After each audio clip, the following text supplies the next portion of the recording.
বর্তমানে হোয়াটসঅ্যাপ একটি জনপ্রিয় সোশ্যাল মিডিয়া। এই হোয়াটসঅ্যাপ দিয়ে কিন্তু আমরা প্রতিদিন প্রায় বিভিন্ন ধরনের প্রয়োজনীয় কাজ করে থাকি। যখনই একটি জিনিস জনপ্রিয় হয়ে যায় তখনও কিন্তু সেই জিনিসের বিভিন্ন ধরনের সমস্যাও দেখা দিতে পারে, যেমন অ্যাকাউন্ট নষ্ট হয়ে যাওয়া বা হ্যাক হয়ে যাওয়া, মেসেজ চ্যাট ব্যাকআপ না থাকা, আরও বিভিন্ন ধরনের সমস্যা দেখা দিতে পারে। তাই হোয়াটসঅ্যাপ বিষয়ে 4টি গুরুত্বপূর্ণ সেটিংস এই ভিডিওতে আপনাদের সাথে শেয়ার করব। আপনি যদি এই 4টি গুরুত্বপূর্ণ সেটিংস ভালোভাবে বুঝে আপনার হোয়াটসঅ্যাপসে প্রয়োগ করেন, মানে এই সেটিংগুলো করে রাখেন, তাহলে দেখতে পারবেন আপনি আগের থেকে আরও সহজভাবে এবং আরও অনেক সুন্দরভাবে আপনার হোয়াটসঅ্যাপটি ব্যবহার করতে পারবেন। 1 নাম্বার হলো চ্যাট ব্যাকআপ। চ্যাট ব্যাকআপ কি? আমরা যখন হোয়াটসঅ্যাপ দিয়ে তথ্য আদান প্রদান করি, সেই ডকুমেন্টসগুলো মানে সেই চ্যাটগুলো কিন্তু আমাদের সেই হোয়াটসঅ্যাপসের মধ্যে জমা থাকে।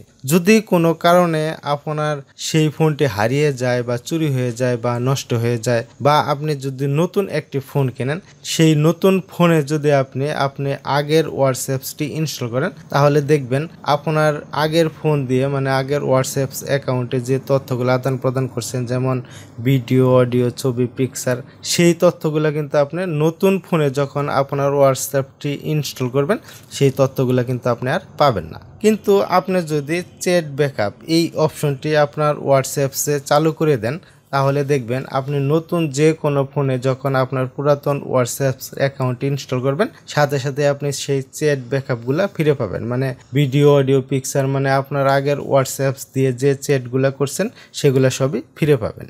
চ্যাট ব্যাকআপ এই অপশনটি চালু করার জন্য হোয়াটসঅ্যাপস ওপেন করবেন। ওপেন করার পর 3 ডট আইকন এখানে ক্লিক করবেন, তারপরে সেটিং অপশন এখানে একটি ক্লিক করবেন। তারপরে এখানে দেখতে পারবেন চ্যাটস, এখানে একটি ক্লিক করবেন। একটু নিচের দিকে আসবেন, এখানে দেখতে পারবেন চ্যাট ব্যাকআপ, এখানে একটি ক্লিক করবেন। তারপরে এখানে 2টা অপশন দেখতে পারবেন, যেমন back up to Google drive এবং গুগল অ্যাকাউন্ট। গুগল অ্যাকাউন্ট এখানে একটি ক্লিক করবেন। এখানে ক্লিক করার পর আপনার ফোনের সাথে যে ইমেল অ্যাকাউন্টটি আছে সেই ইমেল অ্যাকাউন্টটি এখানে দেখাবে। আপনি চাইলে সেই ইমেল অ্যাকাউন্টটিও এখানে সেভ করে দিতে পারেন, মানে সেট করে দিতে পারেন। যখন আপনি আপনার এই ইমেল অ্যাকাউন্টটি সেট করে দেবেন, তখন কি হবে, আপনার যে হোয়াটসঅ্যাপস দিয়ে আপনি যে তথ্যগুলো আদান প্রদান করবেন, ভিডিও, অডিও, পিকচার, মানে আপনার চ্যাট লিস্টে যা যা থাকবে সবগুলাই এই ইমেইলে গিয়ে জমা হবে। এবং আপনি যদি চান যে আপনি এই ইমেইলে জমা করবেন না, নতুন একটি ইমেল আইডি খুলে করবেন অথবা অন্য একটি ইমেল আইডি দিবেন, এটা যদি আপনি চান তাহলে কি করবেন, অ্যাড অ্যাকাউন্ট এখানে একটি ক্লিক করবেন। এখানে ক্লিক করার পর দেখেন এখানে একটি অপশন চলে আসবে নতুন একটি ইমেল আইডি খোলার, অথবা আপনার যদি অন্য কোনো ইমেল আইডি থাকে সেই ইমেল আইডিটিও আপনি এখানে দিয়ে দিতে পারবেন। এই যে এখানে দেখেন ইমেল অর ফোন, এখান থেকে আপনি নতুন একটি অ্যাকাউন্টও খুলে নিতে পারবেন, এবং আপনি যদি চান অন্য কোনো একটি ইমেল আইডি দিবেন সেটাও এখানে বসিয়ে দিতে পারবেন। আমি এখানে অন্য কোনো ইমেল আইডি দেবো না, এখান থেকে ব্যাকে যাই। ব্যাকে যাওয়ার পর তারপরে এখানে এই অপশনটার কথা বলি, যেমন back up to Google drive.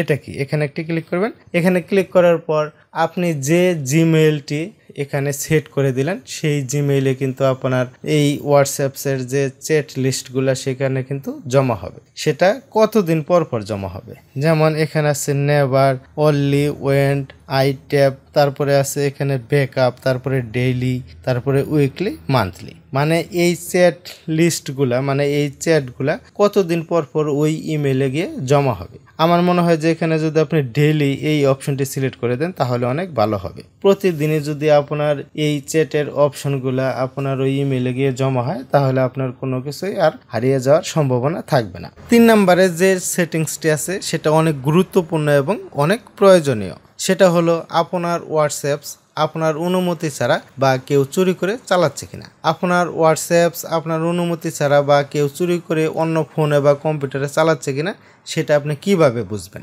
এবং সেটা বোঝার পর আপনি কিভাবে সেই ডিভাইসটাকে ডিলিট করে দিবেন। মানে যে আপনার অনুমতি ছাড়া আপনার হোয়াটসঅ্যাপ চালাচ্ছে সেই ডিভাইসটাকে কিভাবে ডিলিট করে দিবেন।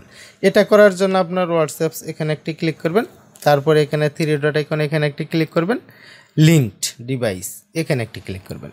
এখানে ক্লিক করার পর দেখেন নিচের যে অপশনগুলো দেখা যাচ্ছে মানে এখানে কোনো অপশনই দেখা যাচ্ছে না। এখানে যদি কোনো ডিভাইস দেখায়, যেমন ধরেন হয়তো কম্পিউটার দেখাইতে পারে বা উইন্ডোজ দেখাইতে পারে, ট্যাব দেখাইতে পারে, অথবা যে কোনো ফোনের একটি মডেল দেখাইতে পারে।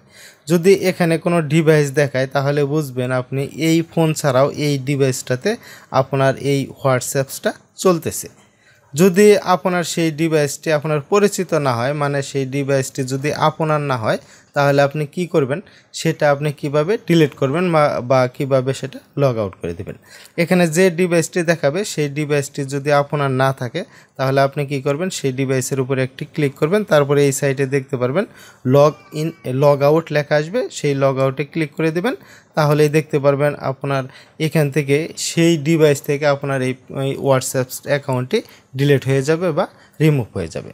4 নাম্বার সেটিংটি হলো আপনি আপনার ফোনে যে হোয়াটসঅ্যাপসটি ব্যবহার করেন সেই হোয়াটসঅ্যাপসের একটি প্রোফাইল আছে। সেই প্রোফাইলে যদি আপনার ছবি দিতে চান তাহলে কিভাবে দিবেন, হোয়াটসঅ্যাপস এখানে ক্লিক করবেন, তারপরে থ্রি ডট আইকন এখানে ক্লিক করবেন, সেটিং অপশন এখানে ক্লিক করবেন, তারপরে এই যে প্রোফাইল নাম লেখা থাকবে অথবা এখানে একটি মাথা দেওয়া থাকবে, এখানে একটি ক্লিক করবেন, তারপরে এই অংশের উপরে আরেকটি ক্লিক করবেন। এখানে দুইটা অপশন আসবে, ক্যামেরা এবং গ্যালারি। ক্যামেরা দিয়ে ছবি তোলার পরেও প্রোফাইল পিকচার দিতে পারবেন এবং আপনার ফোনের গ্যালারিতে যদি কোনো ছবি থাকে সেই ছবিটাও আপনার প্রোফাইল পিকচার হিসাবে সিলেক্ট করে দিতে পারবেন।